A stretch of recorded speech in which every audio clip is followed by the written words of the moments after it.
Are the Vancouver Canucks wide open for business? Recent comments from President Jim Rutherford certainly makes it sound like he's unhappy with the team, its structure, possibly the coaching, and a variety of other things that could be considered in the near future here. So we'll discuss some possible Canucks moves we could see. There's lots of updates when it comes to the waiver wire, roster moves, injury updates, big news on the Arizona Coyotes arena situation. We have a more clear idea when we might have a decision made on that proposal. More updates on the Ottawa Senators ownership situation and some potential moves the Leafs might be considering in goal. All that coming up next. So welcome back to another video here at Top Shelf Hockey. As I mentioned, we have a variety of NHL news and some trade talk to take a look at today. First up, a little bit of news from the NHL waiver wire. Nothing too shocking here. We had two players on waivers yesterday. Rem Pitlick of the Habs, Dylan Wells of the Blackhawks, and there were no claims. So both players clear waivers and can be reassigned. Obviously, as I mentioned, I didn't expect Wells to get picked up, but we thought there was a chance Pitlick might. But the fact that he's got another year in his contract at $1.1 million, kind of thought maybe that, that might be a deterrent for some teams. A little bit more money in terms that they might want to take a chance with on, a waiver pickup. So Rem Pitlick will remain with the Canadiens organization, likely be reassigned to Laval here. I think he already has. And then he'll have to re-earn another opportunity. He doesn't have any points on the season so far after appearing in 7 games. But he did have a real solid finish to the year last year with Montreal. So maybe later on in the year, as they hopefully clear out some other forwards that they're trying to work on here, he'll get more of a chance and see if he can get everything back on track. Now, a lot of injury updates and roster moves here from around the league. First up, the defending champion Avalanche are going to be without some key players for some time. We already know Gabe Landeskog's out for a while. Now they're going to be without Valeri Nichushkin. He had to have ankle surgery. He's going to be out for approximately 4 weeks. So that's not good news. He's been a big part of their success. A couple of important defensemen out as well. Bowen Byram's out. He's considered week to week. Samuel Girard also out. He's only considered day to day. So they're not longer term issues, but still, at this point in the season, every game counts, all the points count, and certainly, you don't want to get yourself on a losing skid because you're shorthanded, and the Avalanche have been doing okay so far considering what the adversity they're facing with injuries, but it's certainly starting to pile up here. Detroit certainly has some injuries to be concerned about as well, but they're still doing relatively well this year. They learned today that Tyler Bertuzzi is going to be out for approximately 10 days. Philip Zadina, on the other hand, much longer-term situation there. Zadina's going to be out for about 6 to 8 weeks, so that's certainly not good news for the young forward.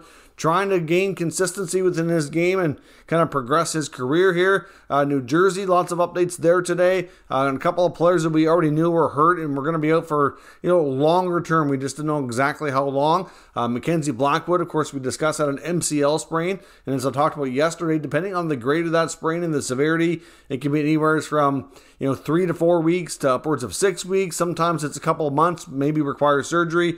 Right now, they're saying approximately 4 to 6 weeks. So that's probably like a mid-level grade sprain. That's not too severe, which is good news for him. He should hopefully, be able to be back probably before Christmas, which is good news. Maybe even earlier in December if things progress a little bit on the quicker side of that timeline. We knew Andre Palat was going to be out longer term with a significant injury as well. We got more of an idea now. It's 8 to 10 weeks, so that's certainly not good for Palat. Of course, we signed a big free agent deal with the Devils, came over from Tampa, and was certainly helping out a lot early on. Of course, they're still rolling along here quite nicely, even without some of these guys in the lineup. So it's going to be interesting to see how things go. I know between the pipes here and the goaltending situation, obviously the workload's going to fall on Vitek Vanacek. Hopefully he stays healthy while Blackwood's recovering. There's been some questions about Jonathan Bernier and whether or not he could come back or what's his status. And according to some of the Devils reporters spoke to him, and apparently he was re-injured again at practice. There's no timeline. There's really no clear definitive time when he could be back. To be completely honest, I wouldn't be completely shocked if this is the end of the road here for Bernier in the NHL. He's had so many injuries, some of them pretty significant in recent years, that I think the end is near for him, but certainly no possible return anytime soon. At least it doesn't look that way for him between the pipes. The Florida Panthers are expected to be getting back their top defenseman, and Aaron Ekblad. He should be returning very soon, later this week, so that's good news. I know when he was first injured, it looked kind of serious again. Ekblad's had a bad history of bad luck and some significant injuries the past couple of years, and there was a bit of a scare there. But thankfully, he looks like he's going to be returning here shortly, which is good. Obviously, not really an injury update, but certainly a health update. The Toronto Maple Leafs, one of their top prospects, Rodion Amirov, of course, has been battling a type of brain cancer. Now, of course, he's been in North America with the Leafs. He's made some appearances. Of course, he was out there on opening night, get through when the player announcements, and obviously doing quite well. But he is heading back to Russia for further treatments. I know one of the comments from Sheldon Keefe was that he had a real battle on his hands. So I don't know the full extent of everything. We don't know a lot, but based on those comments from Keefe, and then Amirov's agent, Dan Milstein, put out a statement today just confirming that he was heading back to Russia for further treatments, and he's going to be unable to train for a while. So that certainly sounds like it's a serious issue. I mean, there was a lot of progress, a lot of hope. Things were going very well. I don't know if there's been any kind of a setback, or if this is something that was kind of already predetermined that needed to happen or not. But either way, we certainly want to keep Rodion Amirov in our thoughts, and certainly hope that the battle that he's going through, that he can get through it and beat it and get his career hopefully back on track, and someday make a debut here for the Toronto Maple Leafs. So I know has been extremely supportive of him during this difficult time. The Maple Leafs also made a few of their roster moves today as well. Of course, they're playing the Vegas Golden Knights tonight. Last time they played Vegas didn't go so well. This time they're at home, and of course they've had a couple of good games recently, so it'll be interesting to see if they have a different outcome tonight. But they did demote Victor Mete and forward Pontus Holmberg back to the Marlies of the AHL so that they could activate defenseman Jamie Benn. I don't think either of those players that got demoted really had a poor showing. I know in Mete's case, he did have a couple of decent outings, in my opinion, and I think he'll probably get another opportunity here in the not-too-distant future. I think they just want a different look on the blue line. Of course, Ben Mete, extremely different types of defensemen, so that's likely what the reasoning is behind that move there. Another update on the Ottawa Senators ownership situation. Of course, we got confirmation here in the past week that the Sens are officially for sale, and the interest is just through the roof, apparently. I know Bruce Garriock of the Ottawa Sun, and obviously also works for TSN as well.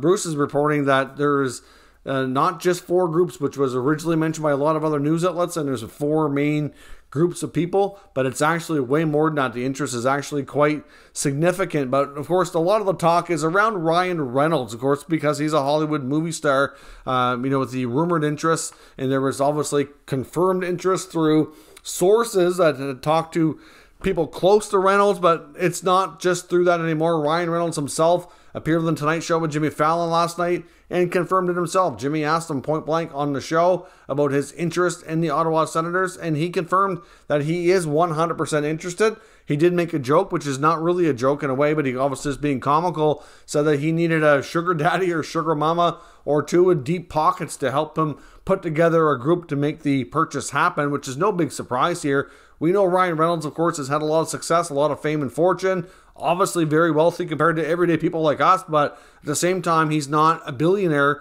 like a lot of sports franchise owners are. I believe, according to my research on just from looking through Google and stuff, I think his average, his estimated, I should say, net worth is somewhere around $150, $200 million, something like that, which is still quite large, quite well done, but at the same time, not enough on his own by any means to buy a sports franchise. And I don't think anybody considers him to be like, the main owner in any kind of group. But there's also word from, I believe it was Bruce Garriock's report, that indicated that some of the groups, including a local group that's local to Ottawa, have already reached out to Ryan Reynolds and had conversations around him maybe joining their group to be part of the purchase team if they can make it successful. And of course, I believe Ryan Reynolds has already had conversations, I believe, with the NHL as well. So there's certainly lots that have been taking place, lots going on, but that is, something that is well, confirmed now, the interest. Now, like I said, I don't expect Reynolds to be the leader of any group, but his involvement in any way, even if it's just a smaller scale minority owner of some sort. Just the fact that he's on the Tonight Show talking with the Senators, and the fact that, you know, he's a well-connected Hollywood celeb, it just creates more of a awareness, more of a vibe around the team, and it can't be anything but good. Of course, we know that Reynolds himself has spent a significant time in Ottawa when he was younger and has a street named after him, so there's a lot of connections there personally as well. So it makes a lot of sense why he would want to do that. Like I said, I mean, there is a group that's at least one group that we know of that is local to Ottawa that is very much interested in the purchase, and if he joins that group, that just adds another heavyweight hitter that you know, they can put in the group here to hopefully make the NHL want to consider them over some potential other groups. And I would not be surprised if the local Ottawa group also involves former Sens captain and future Hall of Famer here in the next week, Daniel Alfredsson.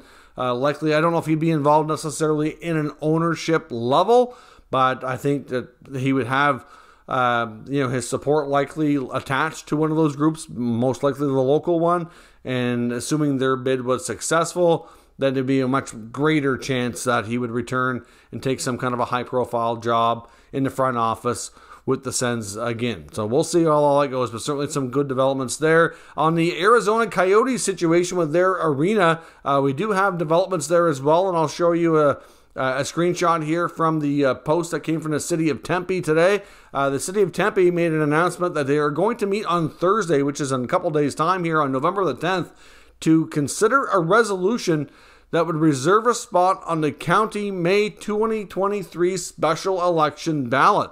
So it sounded, we had word before that it could come down to a public referendum on whether or not this project should proceed. So essentially, the city of Tempe will vote internally if they want to do that. If they want to support the project, then they'll vote yes, and then that'll just get it on the ballot. But that's not until May, so that's still another 6 months. I know the Coyotes and the NHL were hoping that they would have an answer to the proposal this month, not another 6 months. We already know the Coyotes, of course, could be at the ASU Arena for, I think they signed a 3-year deal, but it has, I think, some options in there to extend if need be. But I mean, you know, not to talk about that arena situation, because I know there's a lot of mixed opinions on if it being good, bad, or whatever.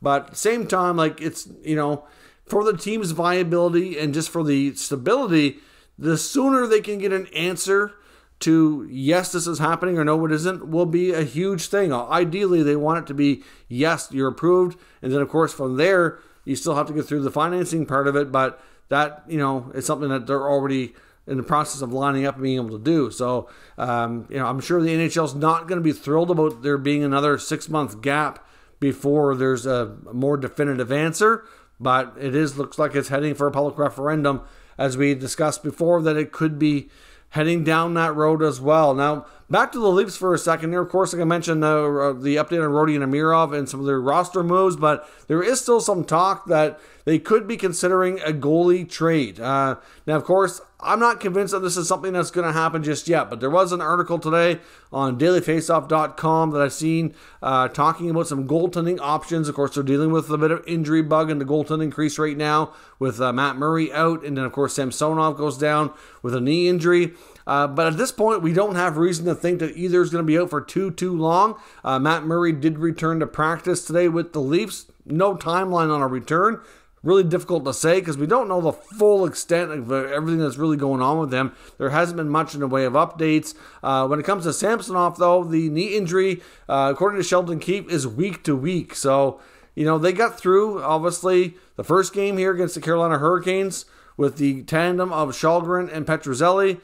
You know, considering that Samsonov, if he could be back in a week or so, then I'm not really sure that there's really much need to go out and rush, because at this point, if they do bring in another goaltender for depth purposes, which isn't a terrible idea, but it's not going to be any big name if they do, because they're just not going to be able to make it work from a cap perspective without trading out something a little bit more significant. And I don't know that that's something they really want to do right now to address this situation because of a short-term kind of a gap there. So, like I said, there's some that are convinced the Leafs are looking. Maybe they are if the right name popped up on waivers or something. I don't know, but the other thing that's complicated about that scenario is that they're at the max 50 contracts as well after signing Petruzzelli the other day. So a contract has to come off for a new one to come on. So I don't know how that's going to work out, but I don't think the Leafs are going to panic here. I think they're going to try to get through with what they have. If the next few games go poorly for them, for example, and if Källgren and Petruzzelli are unable to hold up their end of the bargain and keep this team in a competitive game that they can try to win while they're waiting for the other goalies to come back, maybe, if the right opportunity comes along. But I think that's something that's going to be a little further down the line. They're going to try to wait, I think, before they get through it. Now, on to the Canucks. Of course, we know Jim Rutherford's not afraid to speak his mind. We know he's not afraid to speak his mind publicly. He's been a sounding board really ever since he's been leading the Vancouver Canucks after joining the team as team president last year. And of course, we know Bruce Boudreau came in last year, had a good run with them, came close to getting into the playoffs. But it just seems like no matter what Bruce does, it's a matter of time before Jim Rutherford comes out and publicly shames him and the team yet again. Now, of course, do we know that the Vancouver Canucks are having a poor season and have been inconsistent? They've got blown leads. Sure, there's reason for criticism. However, the fact that you just don't see other GMs doing this. And, of course, he goes on some of the Vancouver media shows, of course, Donnie and Daly with Rick Dollywall and Don Taylor. Of course, he goes on there fairly often. And he just had a lot of comments that I just found a little bit somewhat surprising, but just things you don't hear other GMs saying. Like, for example, talking about Bo Horvat says that the priority is to keep Bo. They recognize what he can do for them and how important it is. Proud of him for not being down about the contract not being worked out yet, but he hopes to sign him. But if he keeps playing the way he is, that's just going to create a better return for them if they have to trade him. I mean, it's true. And I'm not saying what he's saying is wrong or anything. It's just you just don't hear GMs saying that. So to me, that doesn't give, for Canucks fans, a lot of optimism that they're really going to try to sign Bo. He also talked again about the fact that they didn't have a good training camp and that there's a lot of bad habits that were creeping into their into their game during the preseason that came over into the regular season. I certainly recognize that there's a few shortfalls on the roster, but again, attacks Bruce Boudreau for the structure. It's funny though, because last year the structure was he called it loose and unsustainable, which, you know what, maybe he's not entirely wrong, but it certainly worked last year, right? I mean, it hasn't been working consistently this year, but when you watch the Canucks play, a couple of things. One, it's clear the blue line is nowhere good enough, and that's on him, not on Bruce. And secondly, some of the forwards even are not really putting in the effort like you should. Like JT Miller has been called out numerous times for his lack of effort in the back check or the defensive zone. That definitely needs to be better. So, he recognized that. And he says one of his other comments was that the players have to be held more accountable. He said their offseason goal, again, after this season, will be to clear out some bigger contracts. That's something that he did try to do before, but of course, some of the prices were too high, or other teams just didn't want the players that they were looking to move. It's just that simple. But you've got Brock Besser returning tonight. You got to wonder about his future, because obviously they're looking to shake things up. They're looking to hold players accountable, and they're looking at the same time to move some money out. So, like, what are they going to do? Like, to me, if you look at the blue line, like Tyler Myers, Oliver Ekman-Larsson, I don't know if anybody really wants those contracts, to be honest. Jack Rathbone can't get in the lineup. I will give Bruce a little bit of a hard time about that. I'm not sure why they continue to play some other defensemen ahead of Rathbone. He needs to play, in my opinion. But up front, like, you got Horvat, you got Besser. There's been rumblings about Connor Garland. Nils Hoglander can't stay in the lineup. Could he be a piece that they consider moving? It just made it sound, the way Rutherford was talking, that they are wide open for business, and there really isn't much of anything as an untouchable on that roster. I would go as far to say Elias Pettersson, Quinn Hughes, and Thatcher Demko would be players that they do not want to trade. They see them as the key building blocks for the future. But anybody else and everybody else is possible. Now, Miller just signed that long-term deal, so it's pretty unlikely that he gets traded, but I can't say it's an absolute foregone conclusion that he doesn't. I mean, he doesn't have the protection in his contract like some players do, so there's that. And other teams certainly were very interested in Miller because there was lots of rumored trade talks that took place, which never materialized to the point that Vancouver wanted to pull the trigger. So are we going to see significant deals here out of Vancouver? I mean, it's based on how Rutherford talks and everything. It sounds like if we don't see more of a sustained set of wins in a row here and kind of get this team back on track soon by the time they hit the 20-game mark, I think it's quite possible you could see, some players moved out, like the way he's talking. Some players that are maybe not guys you would have predicted get moved. And I think it's, time to recognize that this core group of players might not be the group that they need to have in place to win. It's just that simple. But who's going to go? Is it going to be Besser? Is it going to be Garland? Will they trade Horvat if he remains unsigned further into the year? There could be significant change on this team. Wouldn't be shocked if we see a coaching change. To me, it's pretty obvious that Rutherford's not a fan of Bruce Boudreau. I know they've known each other a long time or whatever, but clearly Rutherford has different plans for how this team needs to play. At the end of the day, he makes the decisions more than Boudreau does. So you got to think that there's a real good chance that unless they keep winning, which is at this point almost impossible to say is going to happen, at some point in the not too distant future, it just seems like Boudreau is, walking on borrowed time here and may not be there much longer. And then after that, you're likely going to see, at least a player or two of more significance maybe moved out to shake things up. But who are those going to be? Where could they go? What kind of deals are we talking about? That's the question. But it sounds like the Canucks are wide open for business. So let me know your thoughts on what we may see from Vancouver. Let me know your thoughts on Rutherford's comments, of course, as well as all the other news here today down in the comments. If you're new to the channel, of course, make sure you subscribe and stick around. We'll keep you up to date with all the latest news, rumors, and analysis of all 32 NHL teams. Thank you for watching, and I'll catch you next time.